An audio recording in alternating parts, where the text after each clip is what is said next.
Hey guys, today I'll show you the unboxing of the Samsung Galaxy M32. On the front, you can see the image of the phone with its name, and at the back, specifications like battery, camera, and display. So let's open the box. First, you can see this hidden lid. Inside the lid, we have documentation like a quick start guide, regional log guide, and warranty card, which will give you end-to-end information about the phone. Here we have Samsung Galaxy M32. The phone has a notch display with Corning Gorilla Glass V5 protection. At the back, we have a 64 megapixel quad camera setup. Also, you can see Samsung branding at the bottom. The phone looks good in this light blue color.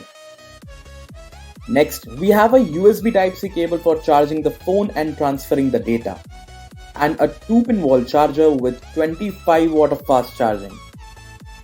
At last, we have a SIM ejector tool. So guys, that's all you get inside the Samsung Galaxy M32 box. Thank you so much for watching this video.